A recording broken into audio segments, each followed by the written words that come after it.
And welcome back, ladies and gentlemen. Welcome back to the Dead Red Herring podcast. Once again, back in your living room, your bedroom, basement, toilet, garage, workplace, and all that. and bunnies. Can't hear them, but they're here. Yeah. Chewing on the walls and shit. Why do you have bunnies in the basement? It's big and black, and he's awesome. And he has a little white girlfriend. True story. well, she's more gray, but sure. Yeah, but still. Pale. It's all wrong. We're off to a good start, people. Yep. As per usual. Yeah. Anyways, Roland here. Magnus here. And, yeah. Today, our original thought was to talk about female characters, but it turns out it's more or less just what makes a good and what makes a bad character. A strong female character and a strong female character. Also, well, male characters, I guess. And all right, males too. Yeah. And the men, and the children, and the geese. Not just the men, but the women and the children too. Yeah. We're not 1 minute in, we're already bashing the women. Bashing women, eh?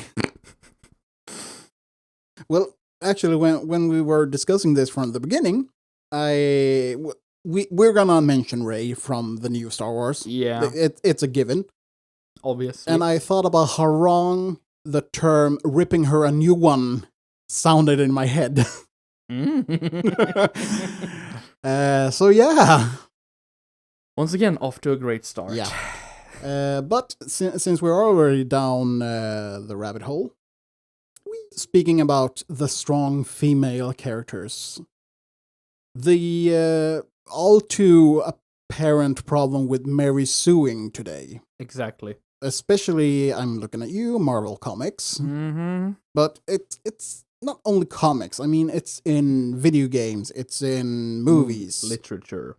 Don't worry, DC is guilty to it too. Yeah, of course they are. Yeah.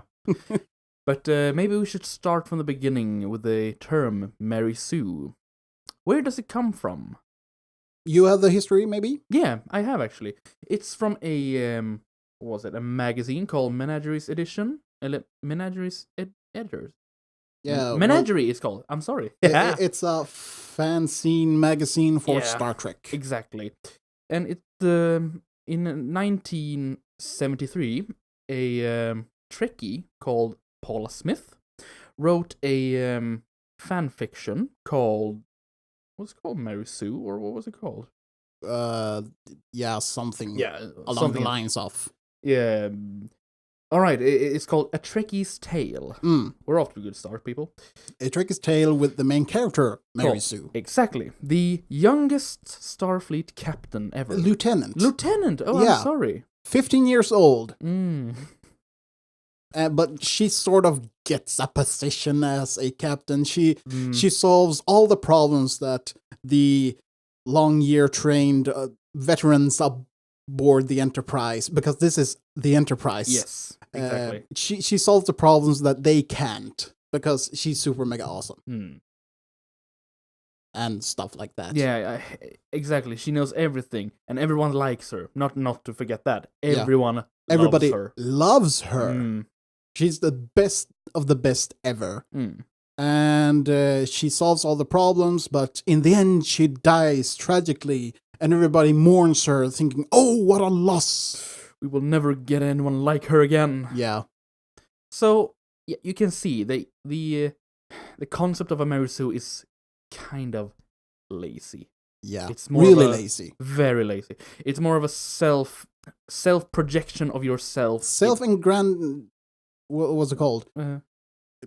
Self-aggrandizing, self-promotion, putting yourself on the pedestal. Exactly. Self-idolization. A massage of your ego, so to speak. Yeah, the bad dragon kind of massage of your ego. Oh, God. Yummy. So, yeah, let's just say it wasn't met with praise. Yeah, no.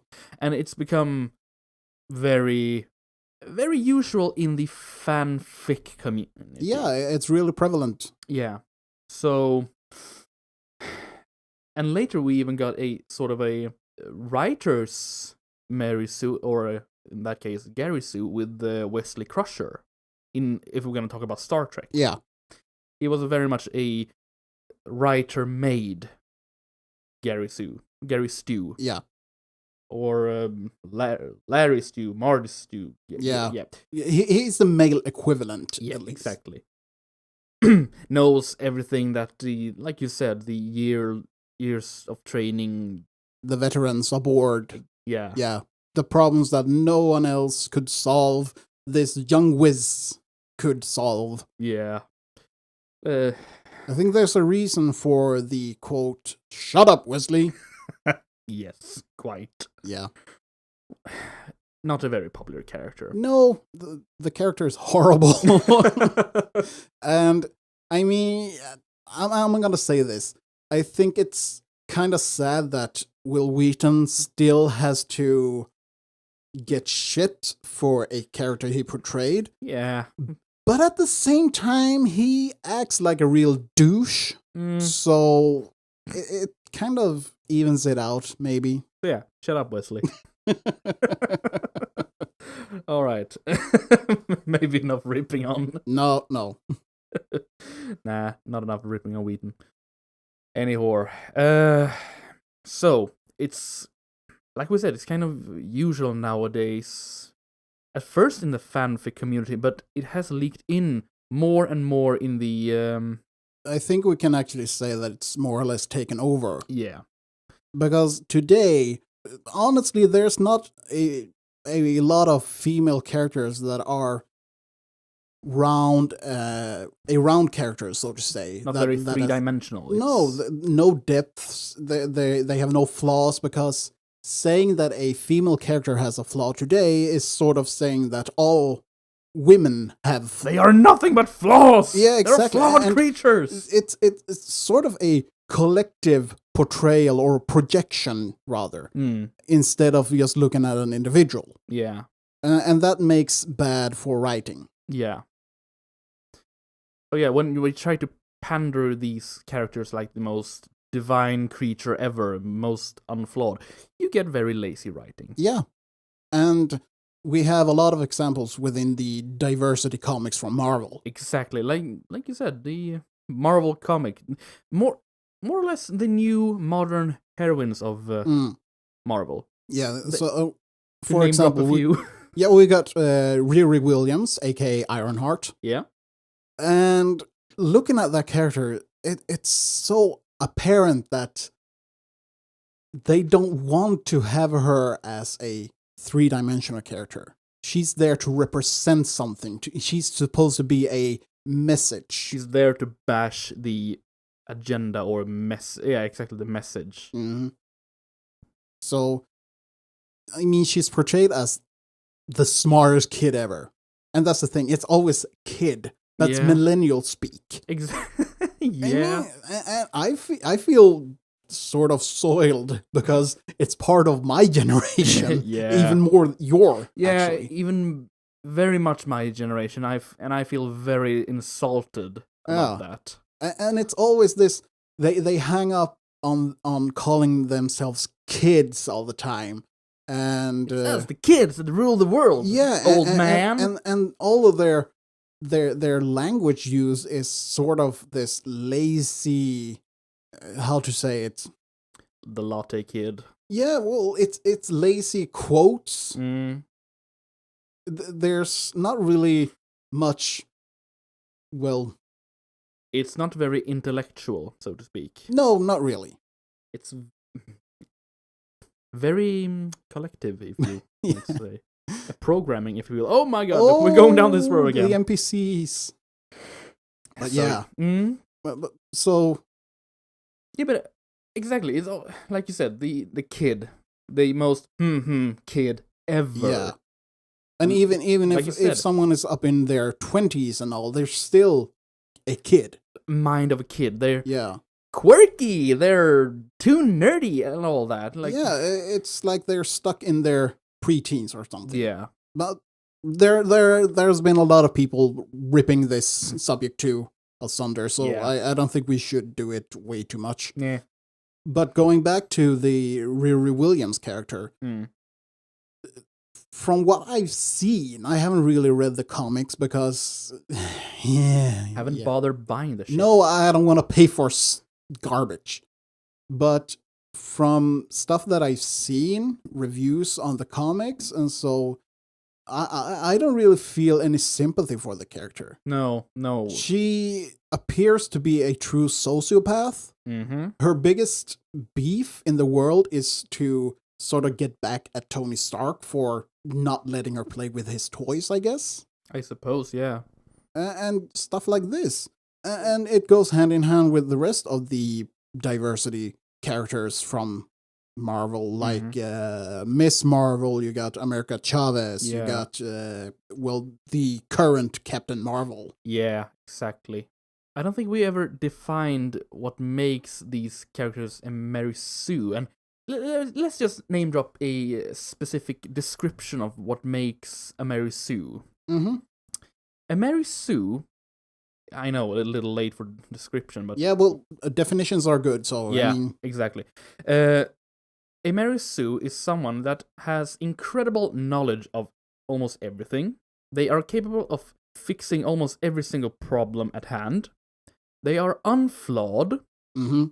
And the little flaws they might have... isn't really a flaw. Exactly. It's more like a lovable quirk. Exactly. Like you said, too quirky or too nerdy or too beautiful and all that.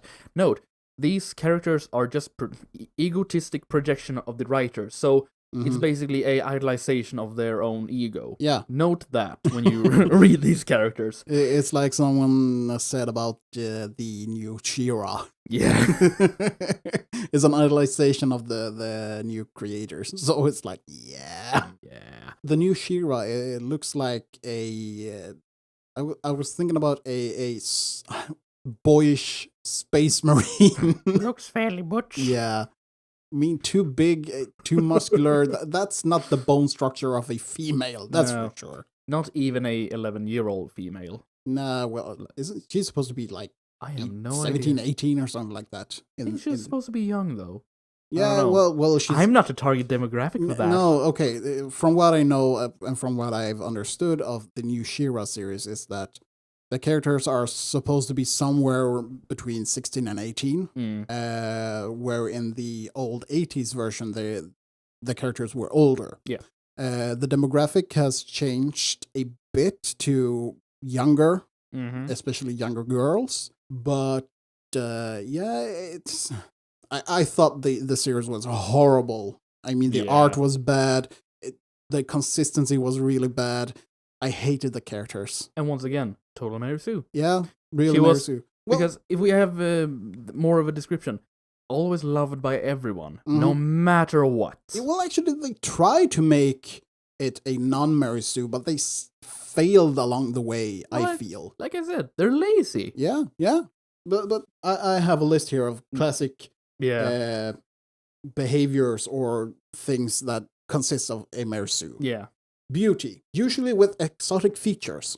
Brave. Mary Sue is a brave woman. She may have slight moments of fear, but her quick wit and awesome skills bring her the confidence she needs to prevail. Kind. Mary Sue is kind and compassionate. Many notable acts of kindness. Tragic backstory. Despite being raised with no parents, in abject poverty, or with no limbs, Mary Sue beats the odds and overcame her disadvantages to become powerful or successful, while making very few, if any, enemies. Intelligence. Mary Sue is so smart everyone respects her opinion. Again, with the Star Trek things. Yeah, exactly. Likeable. No one hates or dislikes Mary Sue except misguided, jealous people, or the bad guys. Exactly. Accepted. If Mary Sue is an outcast in the beginning, she becomes accepted by everyone by the end. I have a really good example of this, and it's Beatrice Pryor in the Divergent books. Oh. The first book, this is just like a bucket list. A textbook. Yeah, every box.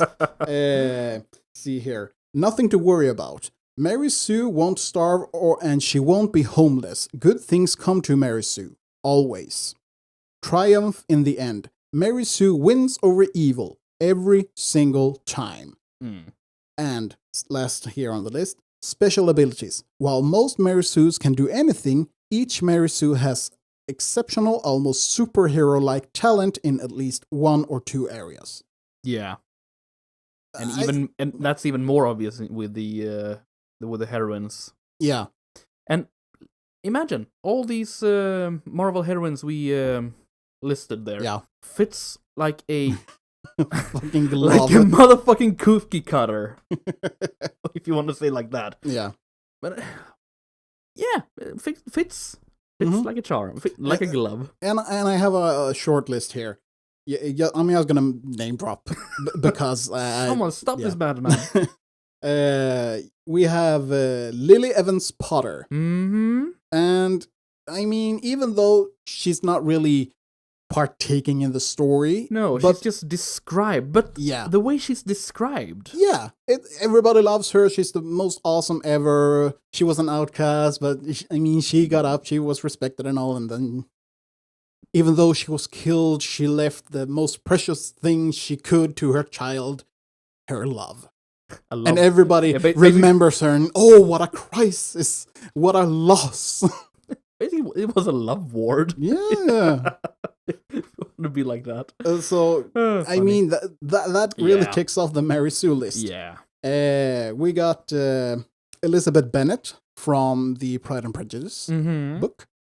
That's pretty much a Mary Sue. I mean, sure, this was another time, another way of portraying things, but if we look at round, interesting characters, Elizabeth is kinda flat.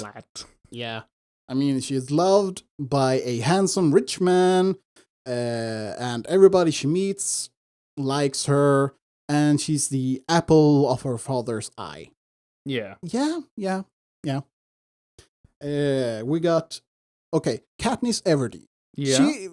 We've been discussing this one because I don't really feel that the Katniss in the book, The Hunger Games, that she's portrayed as a Mary Sue, but in the movies, it's a whole different kind of telling there. But because they cut corners, they have to have a better pace, I guess, in the storytelling.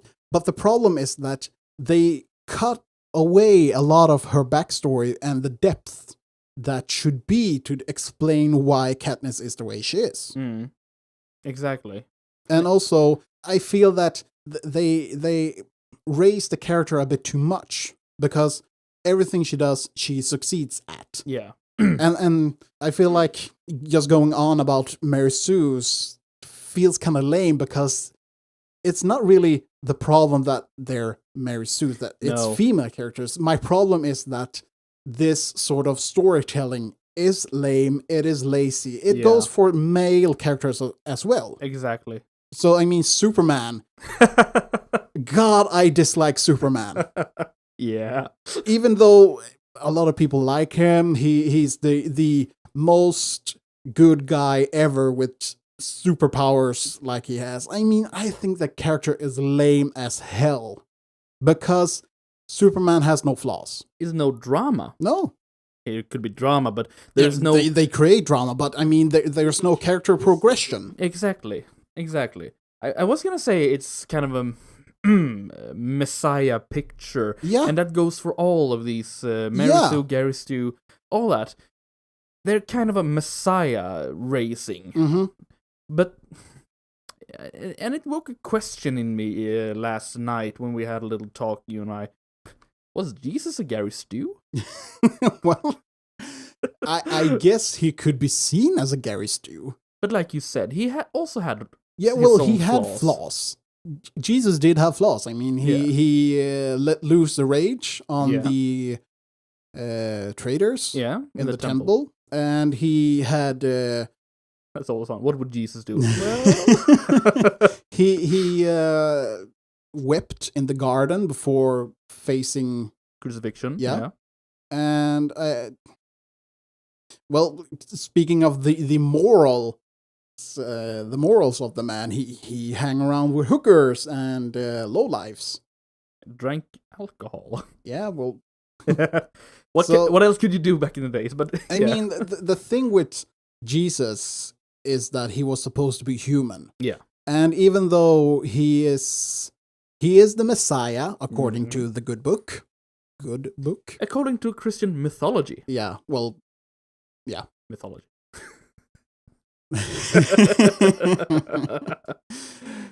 Because there's only one true God, and that's the God Emperor. Praise be unto him. Yep. Or maybe the Omnissiah for the Adeptus Mechanicus in the team. Yeah. But anyways, joking aside, Jesus was supposed to be a human, and thus he was supposed to have human traits. So the idea was that he should have flaws, but he should overcome them. Whether or not he actually did have flaws and whether or not he actually did overcome something, yeah, I guess that's up for the theological scholars to decide. Exactly. But that's an interesting thing. The human traits, the human flaws. It's what many of these messianic characters lack nowadays. Yeah. And that's, yeah. With all these strong characters, male or female, let's not discriminate, let's all rip on everyone, they lack these human traits. Yeah. We actually looked at YouTube videos by Literature Devil. Exactly. Yeah. And in the videos we looked at, he actually talked about, well, both the Mary Sue and character traits. For example, he has a video where he pulls up the question, can a racist be a hero? And I think that's really interesting because for me, who actually studied philosophy, it's right down my alley.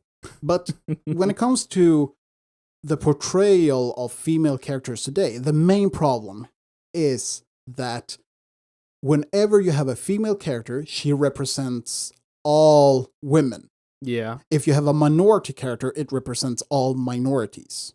It's not about the individual, it's about the collective. Me as a woman. Yeah. Me as a black person. Yeah. All that. If you want an example of this, with the latest Doctor in Doctor Who, whenever the actress was interviewed, she always dropped some sort of line going like, me as a woman for women. Yeah. And it's like, it's not her acting. It's not her version of the Doctor. No. This is the all-female version. And then the character was shit, and the series has plummeted down shit alley. So, I mean, good luck there. Well done. Yeah. Good luck raising that one up. But, I mean, it's not only her fault. She's only part of it. Yeah. We can all blame Chibnall for this. Yeah, exactly. Lazy writing. Exactly. Again. It all boils down to lazy writing. And also, when it comes to the Superman syndrome, I think about Son Goku from Dragon Ball Z.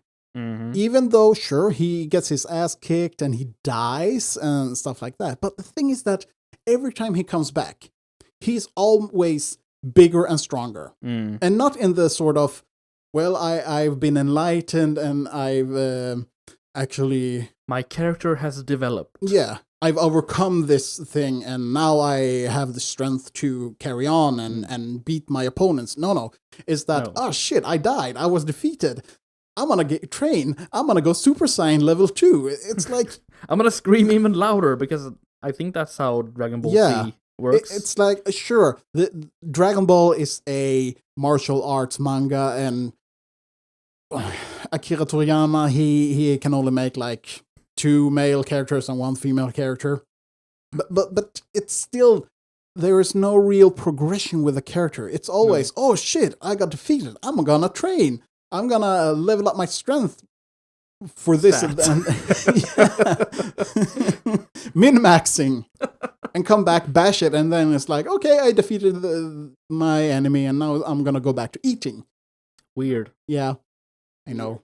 But then again, most of the characters in that manga is some sort of dish. Yeah. I know, it's interesting. Weird. And then you have Mr. Popo. That's one weird character. we don't talk about Mr. Popo. Yeah. Yeah. So with all this, with lazy writing, there has been some gold nuggets of characters. We have what we deem as real strong characters, real strong female characters. Yeah. I don't think we need really to go into male characters because... if we're gonna praise the vagina a little bit more, so to speak. This one's for you, ladies. Gosh. No, but if we're gonna talk about real strong female characters, I have a small list. I feel really prepared for this one. Yeah. Name dropping like crazy here. Yeah, I know. But let's see here. Samus from the Metroid games. I'm not counting on Other M because they fuck the character up. Yeah. That's big bad. We got Ellen Ripley from Alien. Of course. Yeah, she's awesome. Yep. Lara Croft. Tomb Raider. Joanna Dark from Perfect Dark. Yeah. I'm not sure about Perfect Dark 2, but Perfect Dark 1, at least. Awesome. Good game. Yeah. Leia Organa. Of course. Leia Organa solo, because Expanded Universe is the real canon. Yeah. Black Widow. Yes. She is a great character, and if we're gonna go mainstream, we can talk about the MCU Black Widow. Yeah, exactly. And here's also another example of how the progressive people almost destroyed a awesome character. Because in Age of Ultron, with Joss Whedon, even though he's a POS, in my opinion, he actually gave Black Widow a awesome backstory. He added a depth to the character that really explained a whole lot and made her dynamic. A very compassionate backstory, yeah. And that I think that it's a shame that Black Widow hasn't gotten her own movie yet. Because that would be awesome to see. Yeah. I think that would really be a good thing for the MCU. Yeah, but think so too. Instead of having praise for making a strong character, Joss Whedon got so much shit that he closed down his Twitter account because his portrayal of an infertile woman was an attack against all women. Everyone, at once. Yeah. And I think that's fucked up. Yeah, very fucked up, It's actually. not about a representation of all womankind. It's an individual who happens to be a woman. Hey, I've come to the realization these people are mentally ill. Well, duh. Yeah. Yeah, so that very interesting point of view from these people. And if we're gonna move on with the name dropping, Sarah Connor. Oh, of course. In the first and second Terminator movies. Yeah. We're not... we don't... we don't do the Sarah Connor Chronicles. Yeah. Samantha Carter from SG-1. That's an awesome character. She is, actually. Very much, actually. We have Captain Catherine Janeway. Oh, of course. From Star Trek Voyager. I mean, even though it's a Star Trek, I think that they did really good with the character. Yeah. It does suffer from the Star Trek symptoms. Of course. But then again, it's Star Trek, so... She was shown to be her great authority in a captain role. Yeah. And that's... You get that feeling. That woman is a captain. Yeah, exactly. Oh, speaking about Star Trek and the origins of the Mare Sue. That character was half Vulcan. Oh, so, yeah, she was. Guess who's also half Vulcan in Star Trek? Spocky boy. No. Star Trek Discovery. Oh, no. Yeah. See the similarities with the Mare Sue? No. And then they go they rip off the Star Trek Discovery ripped off a game with the whole tardigrade creature that enables the faster warp travel. Oh, okay, yeah. So yeah. You right. So I mean, it seems that they truly taken inspiration from other sources as well. Yeah. Other fanfic. I mean, taking inspiration is good, but you should watch out where you take inspiration from. Don't rip it off. No. It's bad for you. It's bad. It's bad. Okay. Don't rip it off. Rip it off's bad. Mm-hmm. Okay. Another good sci-fi character, Susan Ivanova from Babylon 5. Yeah, right. Yeah. She's kick-ass. She surely does. I fucking love that character. Yeah. Oh, I should watch Babylon 5 again. First season is shit. Second to second last season is awesome. We don't talk about the last season. Oh, God. Yeah. And take one, take all. To finish off my little list here, we have Wasp or Hope Pym. Hope Pym or Hope Van Dyne. Yeah, from the MCU Ant-Man movie. Depicted by Everdeen. I can't pronounce her name. I don't even know her name. Forget what I said. Yeah. So, I mean, this is my issue with it all, that just because you want to have a strong character doesn't mean that it is directly a strong character. You need to motivate it. You need to explain why the character is strong. This character is strong. Prove it. Yeah, it's like with Rey in Star Wars. Yeah. She can wield a lightsaber. She suddenly is able to use the Force, and she can fix the Millennium Falcon when Chewbacca or Han Solo couldn't. Exactly. She's the next best thing since sliced bread or something. I think she's even better than sliced bread in their opinion. But yeah. She is not a character. She is a post-it note of ideology. Yeah. Because she's supposed to represent all women, not an individual. And I had hopes for her in Force Awakens. Like, this might be a little bit sympathetic. Or who does this character? Oh, come on! Yeah, and then there was The Last Jedi. Yeah. Let's not talk about that undead horse either. Yeah, it's been spanked enough. He's starting to smell in here. Why don't you just clean it?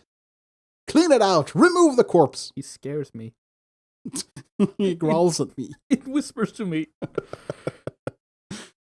I thought about two other very kick-ass characters, especially one. Both of them are actually FBI agents. One of them is actually our own Dana Scully. Our own? Our own, yeah. My own, fuck you, I made it! I don't want to know about your fantasies, but I do agree, Dana Scully is awesome. I have this fanfiction here. No, God! 350 pages! How come you've removed Fox Mulder and inserted your own name? He doesn't need to be here. Are you making a Gary Stu here? There is no Mulder, only Zool. Anyways, so yeah, but I think Dana Scully is an awesome character. Yeah, human. Yeah, she has weakness. She has flaws, but she overcomes it. Exactly. That's what she trained for. Yeah. So that's number one. Who's the other? Clarice. Clarice Starling. Yeah, right, from Silence of the Lambs. Good morning, Clarice. Yeah.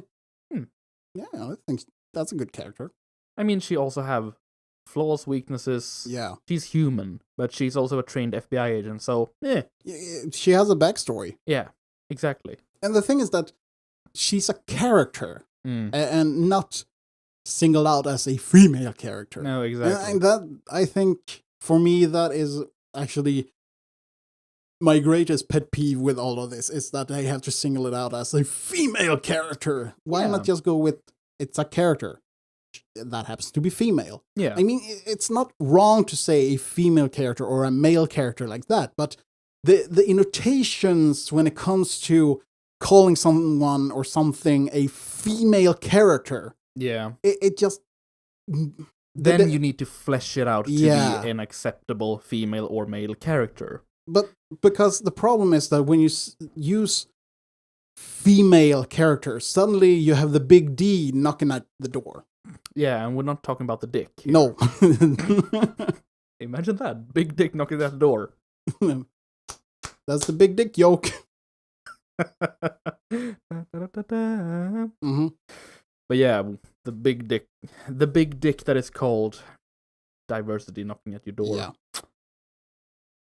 Exactly. And I think we have talked about this before, but when a character starts to sort of acknowledge that me as a female, me as a gay, me as a black, I think we talked about this before. Yeah, either by their gender or their minority status. Exactly.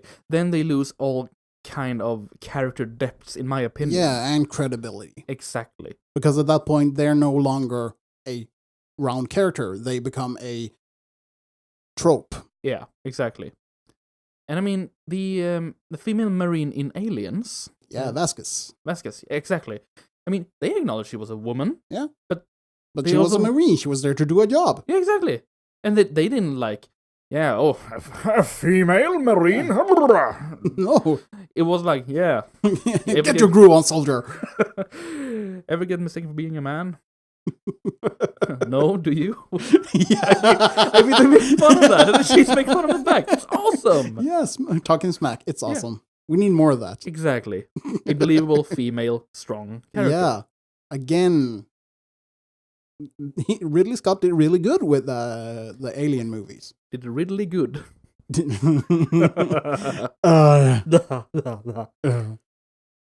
So yeah, what kind of conclusion can we draw from this? That we like 3-dimensional round characters with depth. Effort. Yeah. Not lazy writing. Exactly. And just as a side note, I guess we need to address the issue of the Gary Stu a little bit. Of course. Because I was looking at, what was it, tvtropes.com or something like that. How dare. Yeah. And I think that the list they made of the traits of the Gary Stu was... Sure, I'll give them that a lot of the tropes or attributes rather, that the Gary Stu has, that they list is true, but I feel they take the wrong perspective on it. I dislike a Gary Stu as much as I despise or dislike a Mary Sue. But the list that was on the site made me think more about an 80s Arnold Schwarzenegger. Yeah, the 80s action hero. Yeah, the 80s action hero, really. And I have never ever thought about that sort of character as some sort of representation of the man. It's more like, okay, it's an action flick. That's awesome. Let's not take this one serious. No, Let's just exactly. enjoy it. So it's more, I know this is brain dead action. It's not supposed to be anything else. But it's not some sort of representation. It's the generic idea from the time of what the action hero should be. Nothing more, nothing less. Exactly. Was it lazy? Yeah. Was it entertaining? Yeah. Was it Academy Award worthy? Nah, not really. So, I mean... But gosh darn entertaining. Yeah. And also, sure, Mary Sue's can be entertaining. I'm not saying that it's all bad. But for the most part... But like the 80s action hero, if they could just stop taking it seriously... Yeah, exactly. Then I would accept it even more. But right now... Just have them as individuals, as the character is its own person. That's all. It's not a representation of all X. Exactly. If they just could admit that, I would be happy. Yeah, me too. I would be a happy panda. Oh, God. Makes me think about when we play Cards Against Humanity, and every time Panda 6 comes up. So, yeah. Yeah. Woo! Yeah. I feel parched. Fumed. Oh, yeah. But I mean, this is a can of worms. And I think we could talk about this till the end of time. Yeah. But I think we can leave it up to the listeners. Yeah. What's it will your be interesting opinion? to have some kind of comments on our thoughts and Prayers. perspectives. Yeah, exactly. So yeah. Yeah, so you can always leave a comment on our Twitter. Yeah. DRH podcast. You could, if whenever this comes up on YouTube, you can leave a comment there. Yeah. It's going to be available on most podcast services. So I guess you could leave a comment there. Yeah. So yeah, get in touch. Tell us, are we big sexist asshats for having these opinions? In that case, why? Yeah, motivate your answer with write us an essay. I had a theory that we might actually annihilate some sort of voter ignorance if we just... Who do you vote for? This one. Motivate your answer. Huh? I have a theory about that, but that's for another time. Yeah. Another time, perhaps. Definitely. Get in touch with us. Yeah. Well, if you come this far, thank you for listening. And I hope you enjoyed our weird banter. Rant. If you didn't come this far, traitor. Traitor! Traitor! And the commissar will shoot you for deserting. Exactly. You know the drill. Bolter to the head. Bam. But yeah, finishing words? Don't be a heretic. Praise the God Emperor. You hear it here first, folks. Mm-hmm. Yeah. Well, thanks, and hope you have a great day. Yeah. Bye-bye. Bye.